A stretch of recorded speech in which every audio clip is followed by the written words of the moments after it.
Salut à tous, bienvenue dans ce nouvel épisode de La Potence. J'espère que vous avez passé un bon week-end. Alors, ce qui est prévu aujourd'hui, c'est de souder les pivots que j'ai fait la semaine dernière sur les deux jambes de force fixe et mobile. Je pense que tout le monde l'aura reconnu, c'est la jambe de force fixe que j'ai faite la semaine dernière. Ce bout de I, ça sera le I que je vais utiliser pour faire la jambe de force mobile. Il faut que je la débite à 1100. Donc ici exactement.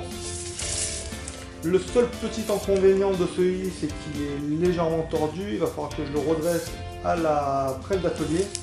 Et seulement après je pourrai le débiter et ajuster mes pivots entre la jambe de force mobile et la jambe de force fixe. Me voilà sur la presse d'atelier. Donc la presse d'atelier, attention, c'est un outil particulièrement dangereux si on ne prend pas certaines précautions. Donc la première, c'est déjà de bien caler sa pièce, quelle qu'elle soit, hein, que ce soit un I, que ce soit un carter, que ce soit une boîte, que ce soit... peu importe. Il faut bien caler ses pièces. Voilà, c'est ce que je fais. Tac. Voilà. Je recule encore un peu, je suis pas dans mon axe.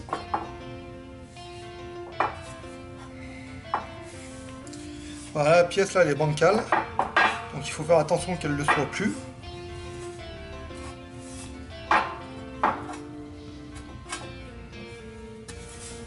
Voilà, donc ce que je vais faire, je vais prendre un I, enfin une chute de I,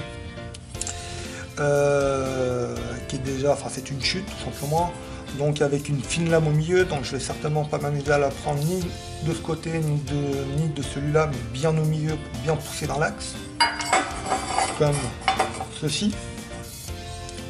Voilà. Et voilà, petite précision technique, ça reste un bout d'acier, donc même si je le prends que sur 50 cm à peine, ça reste relativement flexible. Donc quand je vais pousser, écraser mon I, quand je vais relâcher la pression, donc je vais l'écraser, j'ai mon I qui va descendre, qui va s'écraser à l'opposé. Par contre, dès que je vais lâcher la pression, il va avoir tendance à vouloir faire l'effet élastique et revenir en arrière. Donc ce qu'il faut faire, il faut ni trop l'écraser, ni pas suffisamment. En général, on s'y reprend à plusieurs fois jusqu'à avoir un résultat qui nous plaise.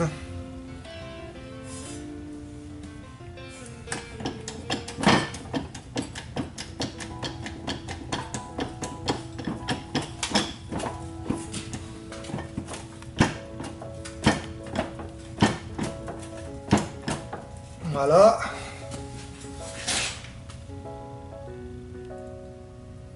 Hop là.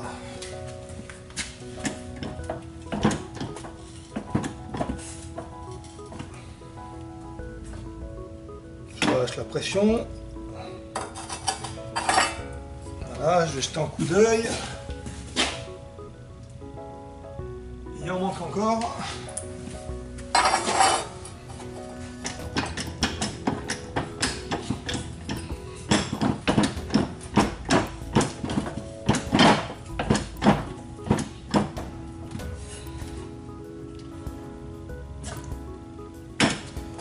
Là, j'ai peur d'en avoir un peu trop fait.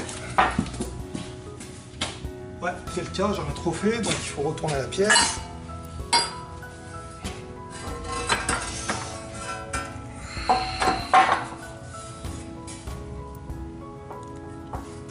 Voilà.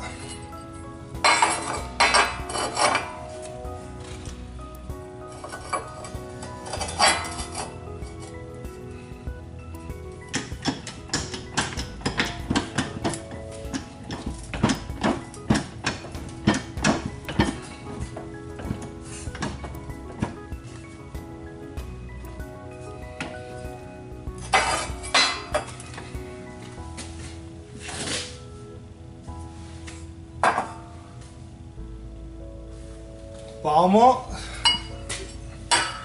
c'est pas mal.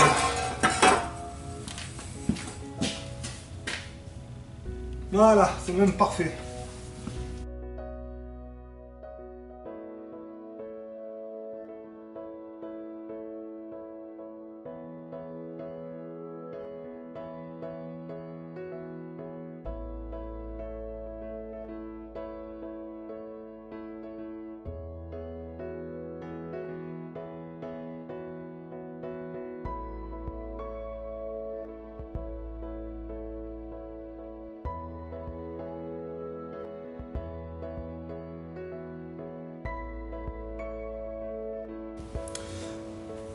Ma jambe de force, je l'ai redressée, elle est débitée, donc j'ai mes deux jambes de force. Avant de commencer à les présenter, à les pointer, ce que je vais d'abord faire, je vais d'abord blanchir mes deux jambes de force aux endroits où je suis susceptible de les souder. Donc je sais que la mesure 20 cm. Donc je vais jusqu'à 25 même. Voilà.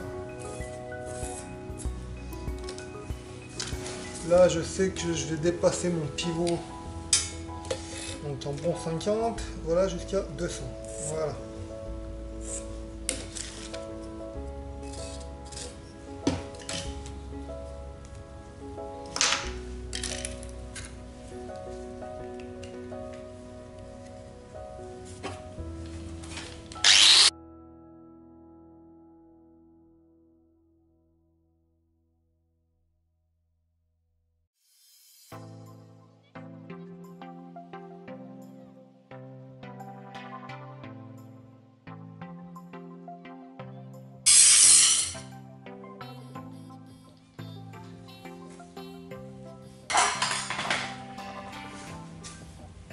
Voilà.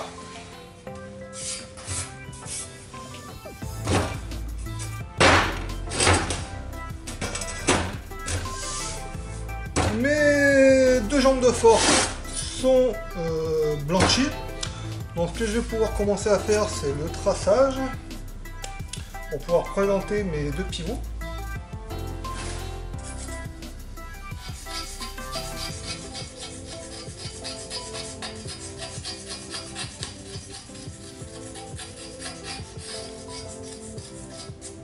Voilà.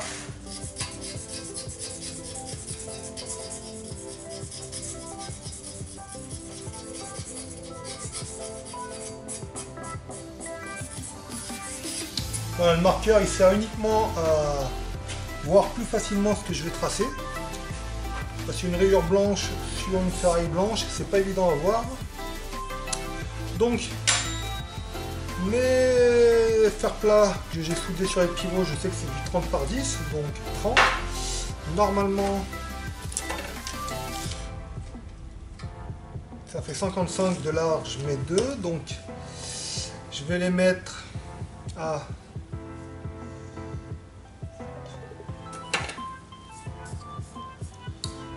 55 divisé par 2.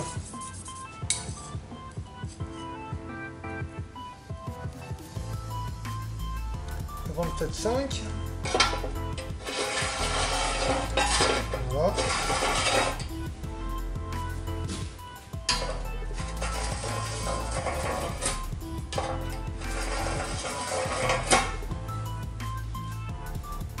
Donc là j'ai mon axe.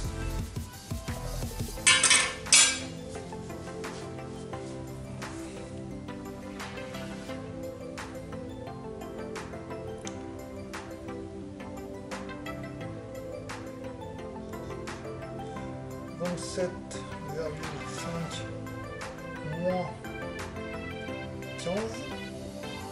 Voilà. Il faut que je cale mon Toscan à 12,5.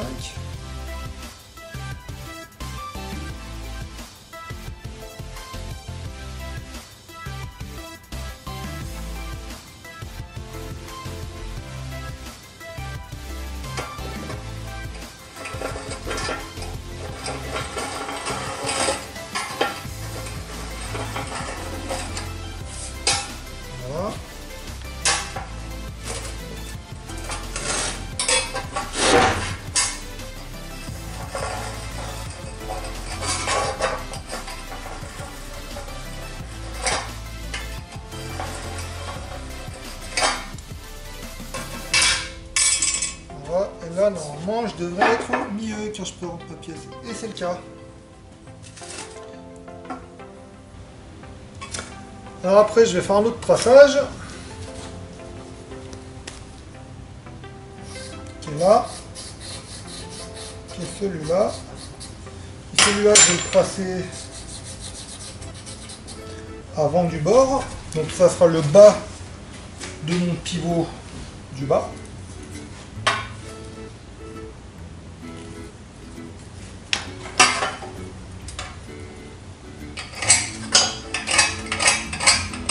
Voilà. Comme ça, mon pivot, je sais qu'il va aller là, comme ça, contre.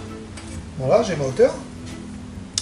Pour celui-là, je sais qu'il veut que je veux. Alors, je vais monter comme ça.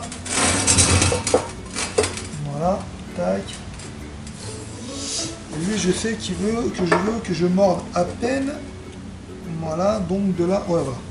Donc, ce que je vais faire, je vais récupérer mon mètre.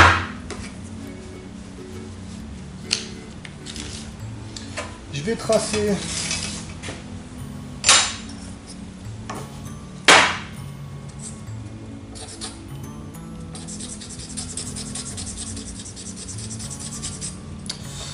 voilà.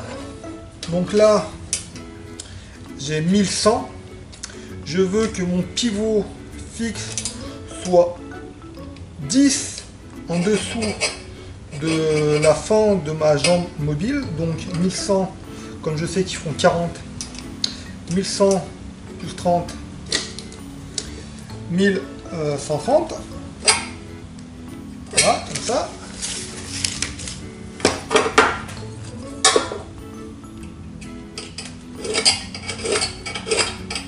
Et voilà. Et comme ça, j'ai mon traçage pour le haut du pivot du haut. Comme ça, j'ai plus qu'à présenter après. Voilà, comme ça. Après, je vais mettre mon pivot mobile. Une rondelle pour laisser un peu de jeu. Mon deuxième pivot fixe. Plus le troisième. Mon... tac, tac. Comme ça. Voilà. Ma rondelle. De nouveau pour laisser un peu de jeu. Et mon dernier pivot fixe. Tac.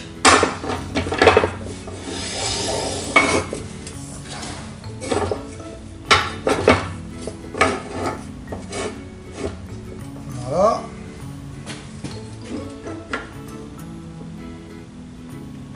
Et voilà.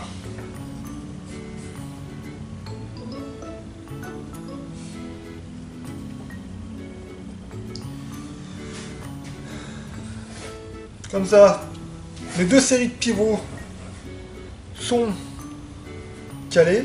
J'ai plus qu'à mettre une presse et les pointer. Ce que je voulais faire à la base, c'était mettre une presse à chaque pivot et les pointer seulement après. Du coup, je vais faire différemment. Je vais d'abord pointer celui-là ou celui-là, peu importe. Mais ça sera toujours les extérieurs puis les extérieurs. Donc celui-là puis celui-là. Après celui-là puis celui-là. Et seulement en dernier, ces deux-là. Donc je vais pointer celui-là, je vais pointer celui-là.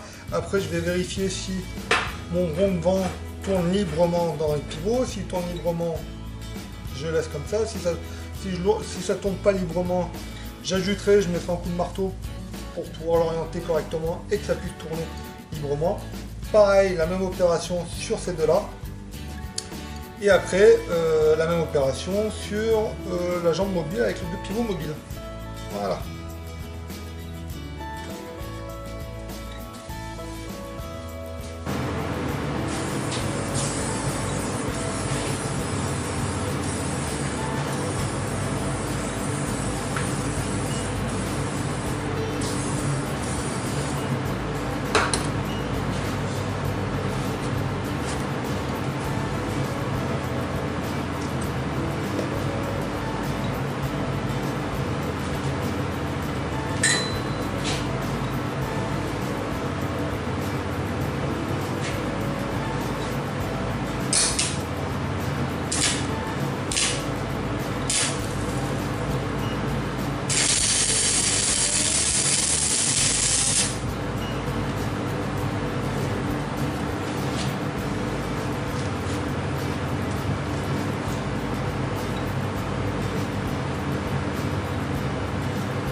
J'ai pointé mes pivots, donc j'ai mon axe qui tourne à peu près librement. Je dis à peu près parce que avec la soudure, ça a tellement tendance à travailler qu'on n'arrive jamais à faire tourner librement, ça forcera toujours un petit peu.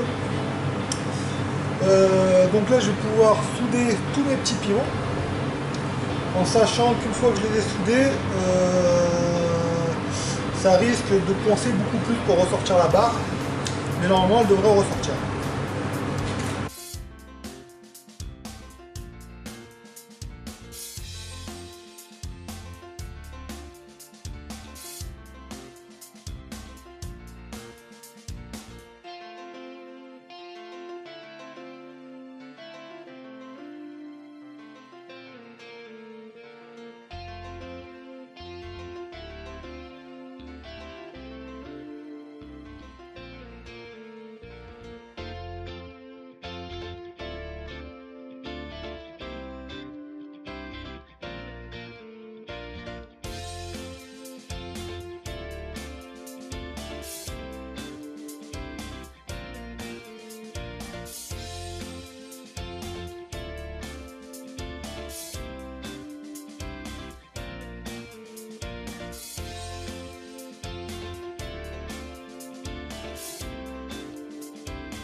J'ai pointé, j'ai fait ma première passe pour mes 4 pivots. Là, je vais enchaîner tout de suite sur la deuxième passe.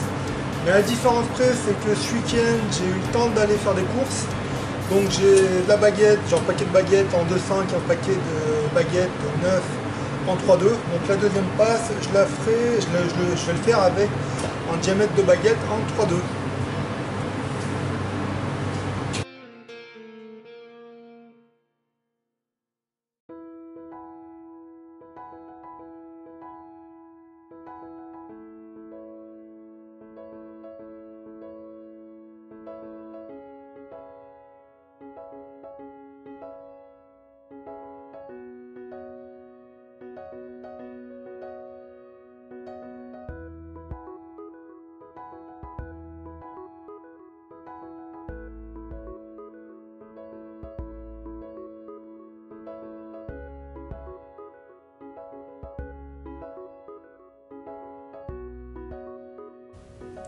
Ce qu'il me reste à faire, c'est de souder ma jambe de force mobile.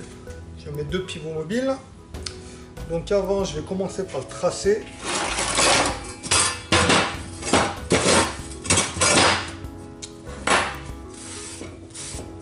Voilà. Mon marqueur.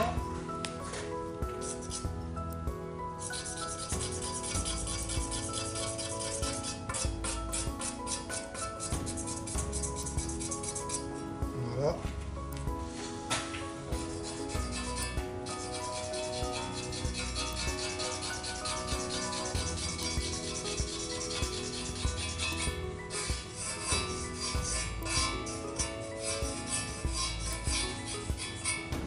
Voilà.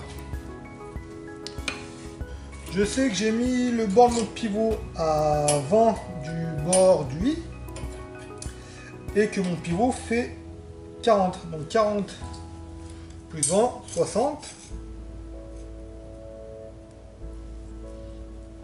Donc je sais qu'entre là, donc le bord de mon pivot mobile et le bord donc du coup de mon i, j'ai 60.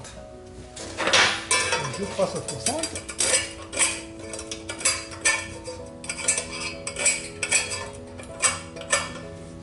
Et tout à l'heure j'avais dit à 12,5.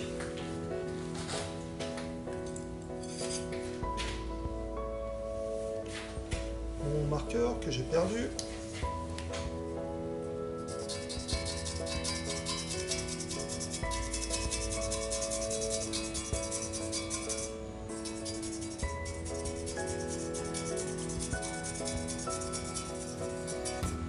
Voilà.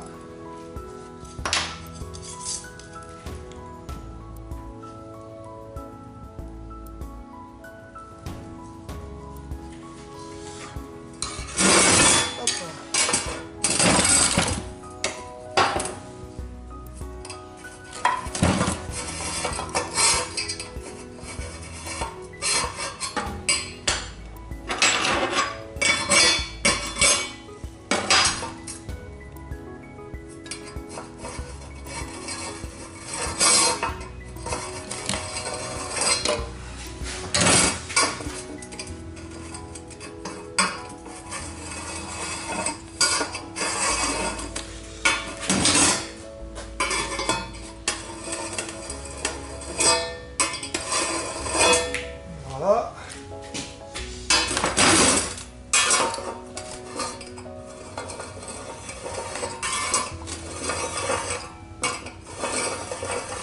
Et voilà. Donc je vais pouvoir présenter ma jambe de force sur mes pivots. Voilà.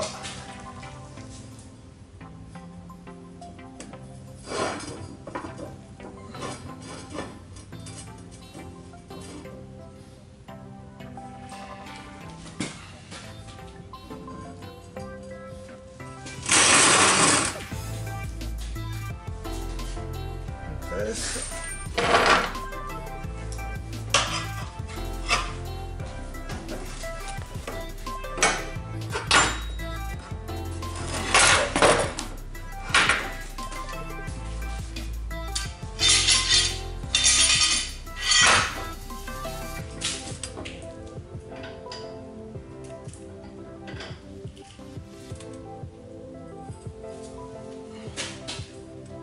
Il faut que je la ramène un peu mieux.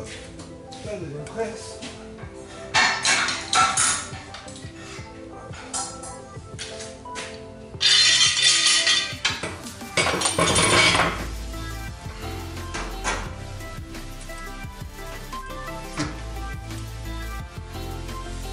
Voilà, comme ça j'ai plus qu'à ajuster par rapport à mon traçage.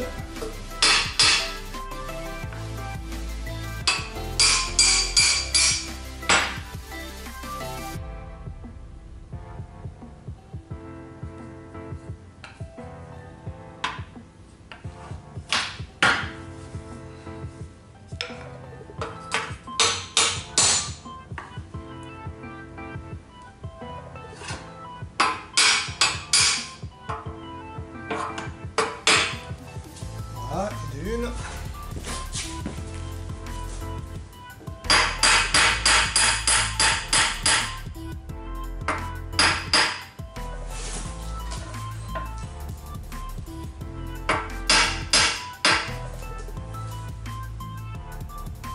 Et deux. Bon, là, on n'est pas évident du tout là.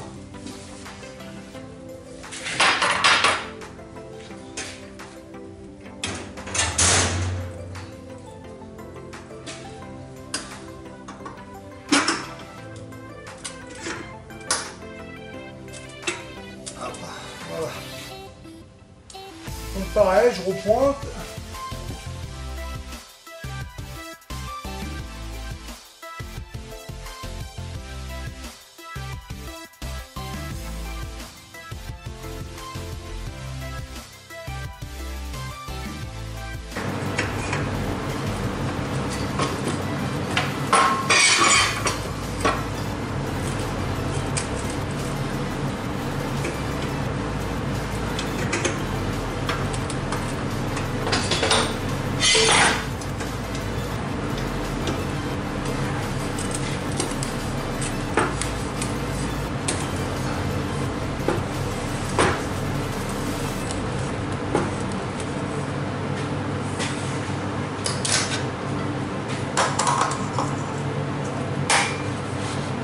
Voilà.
Voilà.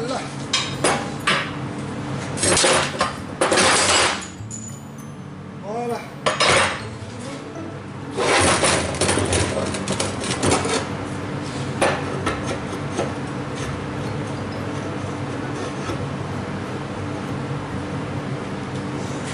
Et normalement, ça doit rentrer tout seul.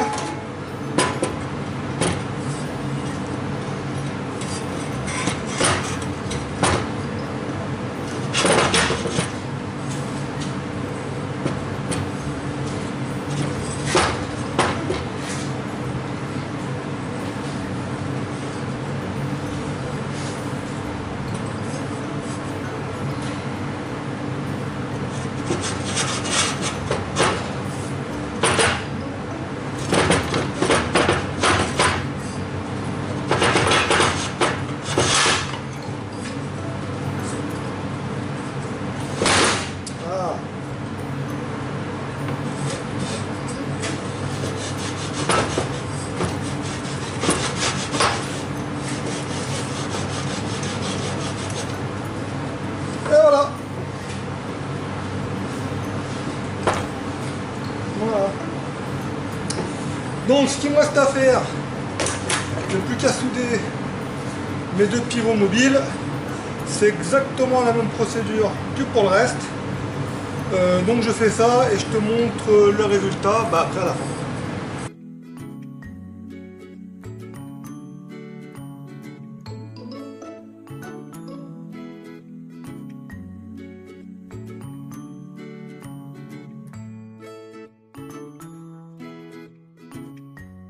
Comme promis, je te montre le résultat. Donc sur les côtés, j'ai fait une première passe avec une baguette en diamètre 2,5, puis une deuxième passe en 3,2. Mais les dessous et les dessus de chaque pivot, j'ai fait directement deux passes avec de la 3,2. Voilà, moi je te souhaite de passer une agréable journée et je te dis à demain.